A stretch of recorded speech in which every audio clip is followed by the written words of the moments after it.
আসসালামু আলাইকুম আরহামাতুল্লাহি ওয়া বারাকাতুহু। সবাই কেমন আছেন? আশা করি সবাই ভালো আছেন। সর্বপ্রথম সবাইকে জানাই ঈদের অভিনন্দন ও শুভেচ্ছা। ঈদ মোবারক। আজ অনেকদিন পর পুরনো একটা গল্পের লাস্ট এপিসোড নিয়ে আপনাদের মাঝে ফিরে আসলাম। এই গল্পটি অনেক আগের একটি গল্পের শেষ অংশ। কিছু সমস্যার কারণে শেষ পর্বটি ডিলিট করা হয়েছিল। অনেকেই কমেন্ট করেছে এই পর্বটির জন্য, তাই আপনাদের জন্য রিয়া ও মারুফের শেষ গল্পের অংশটা নিয়ে আসলাম। যারা এই গল্পটি দেখেননি বা শোনেননি তারা আমার চ্যানেলে গিয়ে এই গল্পের প্রথম 4 পর্ব দেখে আসতে পারেন।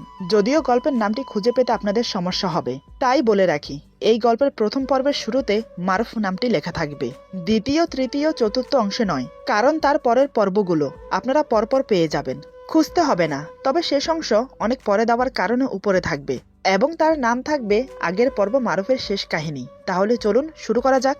এভাবে দুজনের মাঝে কথা কাটাকাটি হতে থাকে, কিন্তু আমার রাগ কোনোভাবেই কমে না। কি করে কমবে? আজ দুদিন হলো আমরা কক্সবাজার এসেছি। হোটেল রুম ছাড়া কোথাও ঘুরতে যাইনি, যাবই বা কি করে? উটকো ঝামেলা যে মাথায় এসে পড়েছে। দুপুরের দিকে আমি ফ্রেশ হতে ওয়াশরুমে চলে গেলাম। প্রায় আধা ঘন্টার মতো সময় লাগলো ফ্রেশ হতে। এর মধ্যে কলিং বেলের শব্দ শুনতে পেয়েছিলাম। হয়তো হোটেলের কোনো স্টাফ এসেছে কিছু লাগবে কিনা সেটা জিজ্ঞেস করতে। আধা ঘন্টা পর যখন ওয়াশরুম থেকে বের হলাম, হঠাৎ সামনে দৃশ্য দেখে থমকে দাঁড়ালাম। চোখ বড় বড় করে তাকিয়ে রইলাম সেদিকে। এই আমি কি দেখছি? রাগে ঘৃণায় আমার পুরো শরীর থরথর করে কাঁপছে। আমার চোখ বিস্ফারিত হয়ে ঠিকরিয়ে বেরিয়ে আসতে চাইছে। আমি কল্পনাও করিনি ওয়াশরুম থেকে বেরিয়ে এমন কিছু দেখব। মিথিলা মারুফকে আবার জড়িয়ে ধরেছে কেন? মেয়েটা কি বুঝতে পারছে না বর্তমান ওর স্ত্রী আছে? তাহলে কেন বারবার মারুফের কাছে ছুটে আসছে ও? আসলে ও কি চায়? মিথিলার কথা না হয়ে বাদ দিলাম, সে তার পুরনো ভালোবাসা ফিরে পেতে চায়, তাই সে এমন করছে। কিন্তু মারুফ কেন ওকে জড়িয়ে ধরে আছে? শুধু তাই নয়, চোখ বন্ধ করে সেটা অনুভব করছে। কি বেহাইয়া মেরে বাবা, গায়ে পড়ে নিজের চাওয়াটা পূরণ করতে চাইছে, আর আমারটাকে দেখো ওর ডাকে সাই দিচ্ছে। প্রায় কয়েক সেকেন্ড আমি এভাবে দাঁড়িয়ে দাঁড়িয়ে দেখলাম আর মনে মনে কথাগুলো ভাবলাম, কিন্তু রাগে আমার গা জ্বলে যাচ্ছে। না, এভাবে চুপ থেকে সবকিছু সহ করা আমার পক্ষে সম্ভব না। আমার স্বামীর সাথে বাইরের মেয়ে ফষ্টি নষ্টি করবে আর আমি সেটা দাঁড়িয়ে দাঁড়িয়ে দেখবো? কখনোই না। আমি বললাম, কি হচ্ছে এখানে? আমি কি জানতে পারি? আমার গলার আওয়াজ শোনার সাথে সাথে মারুফ তৎক্ষণাৎ ওকে ছেড়ে দিল, কিন্তু মিথিলা এখনো মারুফকে জড়িয়ে আছে। এটা দেখে আমার আরো রাগ হলো। মারুফ ওকে ছাড়ানোর চেষ্টা করছে, কিন্তু মিথিলা খুব শক্ত করে জড়িয়ে ধরে রেখেছে। এবার আমি এগিয়ে গিয়ে মিথিলাকে ছাড়িয়ে নিলাম। আমি বললাম, কি হচ্ছেটা কি এখানে? আপনি ওকে জড়িয়ে ধরেছেন কেন? মিথিলা বলে, সে কৈফিয়ত কি তোমাকে দিতে হবে? আমি ওকে ভালোবাসি, তাই আমি ওকে জড়িয়ে ধরতেই পারি। তুমি বলার কে শুনি? ভুলে যেও না ওর জীবনে তোমার আগে আমি ছিলাম, তাই আমার অধিকারটা বেশি। আমি বললাম, ও তাই বুঝি? এতই যখন অধিকার ছিল তাহলে ওকে ছেড়ে অন্যের হাত ধরে চলে গেলে কেন? তখন তোমার অধিকার কোথায় ছিল? যখন তোমার জন্য তিলে তিলে কষ্ট পাচ্ছিল তখন তোমার অধিকার কোথায় ছিল? যখন রাত জেগে তোমার জন্য চোখের পানি ফেলেছে তখন তুমি কোথায় ছিলে? তুমি যে বলো ওকে ভালোবাসো, ভালোবাসার মানে বোঝো? ভালোবাসার মানে বুঝলে কখনোই ওকে ছেড়ে অন্যের সাথে চলে যেতে না। মিথিলা বলে, আমি কখন কি করব না করব সেটা আমার ব্যক্তিগত ব্যাপার, তুমি বলার কে শুনি? আর তোমার সাহস কি করে হয় আমাকে জ্ঞান দেবার? তোমার সাহস দেখে সত্যিই আমি অবাক হচ্ছি। এটা ভুলে যেও না আমি মারুফকে ভালোবাসি, ও শুধু আমার থাকবে। এবার আমার মেজাজ আরো গরম হয়ে গেল। এই মেয়েটাকে দেখছি বোঝালেও বোঝে না। আমার স্বামী আর এ বলে কিনা ও ওকে ভালোবাসে। আমি আর নিজেকে ধরে রাখতে পারলাম না। যত জোরে পেরেছি তত জোরে একটা থাপ্পড় মারলাম। আমার থাপ্পড় খেয়ে মিথিলা টাল সামালতে না পেরে 2 পা পিছিয়ে গেল। ফর্সা গালে স্পষ্টভাবে 5 আঙ্গুলের দাগ বসে গেল। সে এবার ক্ষিপ্ত বাঘিনীর মতো আমার দিকে তাকালো। এমন ভাবে তাকাচ্ছে মনে হচ্ছে আমাকে এখনই আস্ত গিলে খাবে। আমি তার পরোয়া না করে রাগের সাথে চেঁচিয়ে বললাম, খবরদার, আরেকবার মারুফের নাম মুখ থেকে উচ্চারণ করলে জিভ টেনে ছিঁড়ে ফেলবো। আমি আজ 3 দিন ধরে দেখছি মারুফ তোমাকে এড়িয়ে চলছে, আর তুমি কিনা গায়ে পড়ে তোমার ভালোবাসা আদায় করতে চাইছো। বারবার চলে আসছো আমাদের মাঝে সমস্যা সৃষ্টি করার জন্য। তুমি দেখছো অলরেডি আমি ওর সাথে আছি, তারপর এমনটা কেন করছো তুমি? তুমি এটা ভুলে যেও না বর্তমান মারুফ আমার হাজবেন্ড। তোমার থেকে ওর উপর অধিকার আমার বেশি। আমার থাপ্পড়কে মিথিলার রাগে ফুঁসছিল। এখন আমার কথাগুলো শুনে তার রাগ আরো বেড়ে গেল। আচমকা কিছু বুঝে ওঠার আগে সে আমাকে থাপ্পড় মারে। আমি গালে হাত দিয়ে ওর দিকে তাকিয়ে রইলাম। এটা দেখে মারুফ আর চুপ থাকতে পারলো না, কষে একটা থাপ্পড় মেরে দিল মিথিলার গালে। মিথিলা গালে হাত দিয়ে অবাক হয়ে তাকিয়ে থাকে মারুফের দিকে, কারণ এটা সে আশা করেনি। সে ভাবতে পারেনি মারুফ ওকে থাপ্পড় মারবে। মিথিলা কান্নাজড়িত গলায় বলে, মারুফ তুমি আমাকে থাপ্পড় মারলে, তাও আবার এই মেয়েটার জন্য? মারুফ বলে, থাপ্পড় মেরেছি, বেশ করেছি। তোমার সাহস কি করে হয় আমার স্ত্রীকে থাপ্পড় মারার, ওকে চোখ রাঙিয়ে কথা শোনানোর? তুমি জানো আমি বিবাহিত, আমার স্ত্রী আছে, তারপরও কেন আমার পিছনে পড়ে আছো? কি চাই তোমার? মিথিলা এবার মারুফের হাত ধরে কেঁদে ফেলে। সে কান্না করতে করতে বলে, আমি তোমাকে ছেড়ে গিয়ে অনেক বড় ভুল করেছি, সেটা আমি হারে হারে বুঝতে পেরেছি, কিন্তু এখন তো আমি ফিরে এসেছি, আমার ভুলের জন্য ক্ষমা চাইছি, প্লিজ আমাকে ক্ষমা করে দাও। চলো না আমরা আবার নতুন করে শুরু করি, কথা দিচ্ছি আমি আর কখনো তোমাকে ছেড়ে যাব না। মারুফ মিথিলার কথা শুনে আমার দিকে তাকালো। আমি তখন করুণ দৃষ্টিতে মারুফের দিকে তাকিয়ে আছি। মারুফ আমার দিকে তাকিয়ে থেকে নিজের হাত ছাড়িয়ে নিয়ে বলে, সেটা আর কখনোই হবার না, কারণ আমি আমার স্ত্রীকে অনেক ভালোবাসি, সে আমার সবকিছু জুড়ে সে আছে, তাকে ছাড়া আমি অন্য কারোর কথা ভাবতে পারি না। তোমার কথা তো নাই, তুমি এবার আসতে পারো, আর কখনো আমার জীবনে আসার চেষ্টা করবে না। মিথিলা বলে, কিন্তু? মারুফ চেঁচিয়ে বলে, কোনো কিন্তু না, তুমি এখান থেকে যাও, আর কখনো আমার সাথে যোগাযোগ করার চেষ্টা করবে না। মারুফের কথা গ্রাহ্য না করে মিথিলা বলে, কিন্তু মারুফ আমি তোমাকে ভালোবাসি, সত্যি বলছি, বিশ্বাস করো আমাকে। মারুফ বলে, তোমাকে যেতে বলছি এখান থেকে, তা না হলে আমি তোমাকে ঘাড় ধাক্কা দিয়ে বের করে দিতে বাধ্য হব। কিন্তু না, মিথিলা সোনার পাত্রী না, সে এখনো দাঁড়িয়ে আছে। এটা দেখে মারুফের মেজাজ আরো গরম হয়ে গেল। সে এবার মিথিলাকে ঘর থেকে বের করে দিয়ে দরজা লাগিয়ে দিল। বাহিরে দাঁড়িয়ে মিথিলা কয়েকবার দরজা ধাক্কালো, কিন্তু মারুফ দরজা খুলছে না। আমি বললাম, মেয়েটি হয়তো তোমাকে সত্যি ভালোবাসে, তুমি ওকে ফিরিয়ে দিও না, আমি না হয় তোমাদের মাঝ থেকে চলে যাব। মারুফ এবার আমার দিকে চোখ রাঙিয়ে বলে, একটা থাপ্পড় মেরে দাঁত ফেলে দেব আরেকবার চলে যাওয়ার কথা বললে। তারপর আমার দুই বাহু শক্ত করে দেয়ালের সাথে চেপে ধরে বলে, তুমি বুঝতে পারছো না কেন, আমি তোমাকে ভালোবাসি, আমার তোমাকে চাই, তোমার সঙ্গ চাই, সারা জীবন তোমাকে আমার বুকে চাই, তোমার ভালোবাসা পেতে চাই। কেন কষ্ট দিচ্ছ আমাকে বলো তো, আর কেনই বা কষ্ট দিচ্ছ নিজেকে? আমি জানি তুমি আমাকে ভালোবাসো, তাহলে কেন বারবার আমাকে দূরে রাখছো? আমি আর পারছি না রিয়া, এবার অন্তত তোমার বুকে আমাকে একটু শান্তিতে ঘুমোতে দাও। তোমার কাছ থেকে আমি আর কিচ্ছু চাই না, শুধু তোমার ভালোবাসা চাই। এবার আমি চিৎকার করে কান্না করে দিলাম, কারণ ও আমাকে খুব শক্ত করে চেপে ধরে রেখেছে, যার ফলে আমি খুব ব্যথা পাচ্ছি। আমার কান্না দেখে মারুফ বুঝতে পারলো আমি ব্যথা পাচ্ছি। সে সাথে সাথে আমাকে ছেড়ে দিয়ে বলে, সরি লক্ষ্মীটি, আসলে আমি বুঝতে পারিনি, এই বলে আমার হাত ধরে। আমি তৎক্ষণাৎ নিজের হাত ছাড়িয়ে বললাম, আমাকে ছোবে না, তুমি আমাকে ভালোবাসো না, তুমি ওই মিথিলাকে ভালোবাসো। তখন তো দিব্যি জড়িয়ে ধরে চোখ বন্ধ করে অনুভব করছিলে। কি ভেবেছো আমি দেখিনি? আমি জানি তুমি এখনো মেয়েটিকে ভালোবাসো। এই বলে আমি দৌড়ে গিয়ে বিছানায় বালিশ বুকে নিয়ে শুয়ে কান্না করতে লাগলাম। আমার কথা শুনে মারুফ কোমরে হাত দিয়ে অবাক হয়ে তাকিয়ে আছে। এত কিছু করার পরেও কেন আমি বারবার একই কথা বলছি? মারুফ ধীরে ধীরে আমার পাশে এসে বসে আমার মাথায় হাত বুলিয়ে দেয়। মারুফ বলে, সত্যি কি তুমি আমাকে ভালোবাসো না? আমি বললাম, না। মারুফ মুচকি এসে বলে, তাহলে আমার জন্য কান্না করছো কেন? আমি বললাম, আমি কেন শুধু শুধু তোমার জন্য কান্না করব, আমি তো এমনি কান্না করছি।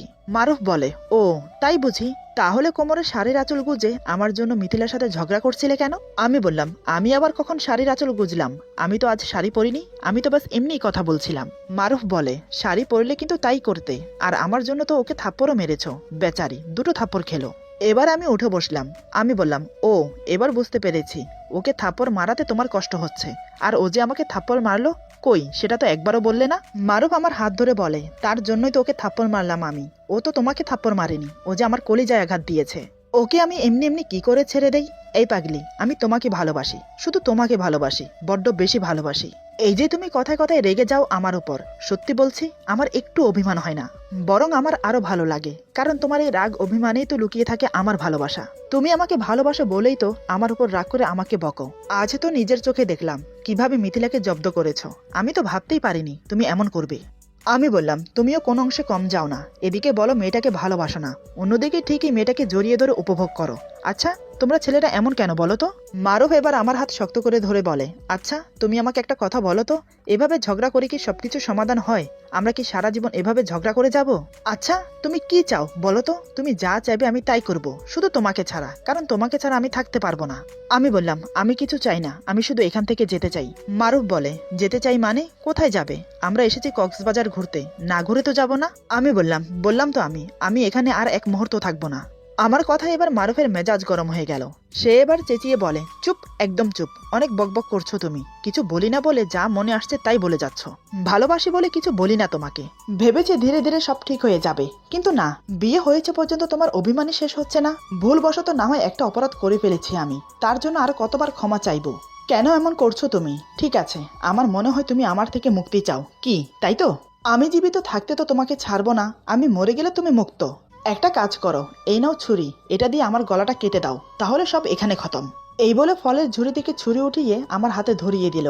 আমি অশ্রু ভরা নয়ন নিয়ে ওর দিকে তাকিয়ে আছি। মারুফ বলে, কি হলো, অমন করে তাকিয়ে আছো কেন? এই ছুরি দিয়ে হয়তো তুমি আজ আমাকে মারবে, নয়তোবা আজ তোমার ভালোবাসা আমাকে দেবে। কারণ আমি আর পারছি না তোমার এই অবহেলা নিতে। অবহেলা থেকে মরে যাওয়া অনেক ভালো। কি হলো, চুপচাপ বসে আছো কেন? মারো আমাকে। আমি কি করে ওকে মারবো? ও যে আমার স্বামী, আমিও যে ওকে ভালোবাসি। আমি ছুরিটা মেঝেতে ছুঁড়ে ফেলে দিলাম। মারুফ বলে, কি হলো, ছুরি ফেলে দিলে যে? আমি বললাম, আমি পারবো না। মারুফ বলে, কেন পারবে না? আমাকে কষ্ট দিতে তো দিব্যি পারো, তাহলে আমাকে মারতে কেন পারবে না? বলো, জবাব দাও। এভাবে চুপ থেকো না রিয়া, তোমার চুপ থাকায় আমার ধৈর্যের বাঁধ ভেঙে দিচ্ছে। আমি বললাম, কারণ তুমি যেমনই হও না কেন, তুমি আমার স্বামী, আমি তোমাকে কি করে মারতে পারি? মারুফ বলে, স্বীকার করছো তাহলে আমি তোমার স্বামী, স্বামীকে মারতে পারবে না কিন্তু কষ্ট দিতে পারবে, কি তাই না?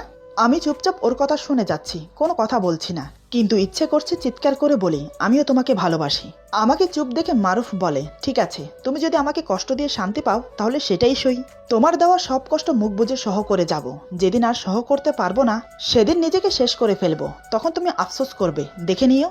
ওর মুখে একথা শুনে আমার ভেতরটা কেঁপে ওঠে। সত্যি যদি আগের বারের মতো কিছু করে বসে, না আর এভাবে থাকা যায় না। ওর সাথেই যখন আমার জীবন কাটাতে হবে তাহলে মেনে নিতে সমস্যা কি? মনে মনে এসব কথা ভেবে ফুপিয়ে কেঁদে উঠলাম। আমার কান্না দেখে মারুফ বলে, উফ, কি জ্বালায় পড়লাম, কেন কান্না করছো তুমি? তোমার কান্না যে আমার সহ হয় না। মারুফ আমার কান্না দেখে নিজেকে আর ধরে রাখতে পারলো না, আমাকে খুব শক্ত করে জড়িয়ে ধরলো, বুকের সাথে মিশিয়ে আমার মাথায় হাত বুলিয়ে দিতে লাগলো। আমিও আর নিজেকে ধরে রাখতে পারলাম না, ওকে শক্ত করে জড়িয়ে ধরে কান্না করতে লাগলাম। আমাকে নিয়ে বিছানায় ধীরে ধীরে শুয়ে পড়লো মারুফ। আমি ওর বুকে গুটিসুটি মেরে শুয়ে আছি। মারুফ আমাকে ছোট বাচ্চার মতো জড়িয়ে ধরে কানের কাছে ফিস ফিস করে বলে, ব্যাস আর কান্না করো না, সব ঠিক হয়ে যাবে, আমি তো আছি নাকি? আজ 2 দিন ধরে কিচ্ছু খাওনি, সাথে আমাকেও না খাইয়ে রেখেছো। আমি কান্না জড়িত গলায় বললাম, আমি কি তোমাকে না খেতে বলেছি? মারুফ আমার কপালে একটা চুমু দিয়ে বলে, তুমি না খেয়ে থাকলে আমি কি করে খাই বলো? আমার কিন্তু খুব খিদে পেয়েছে।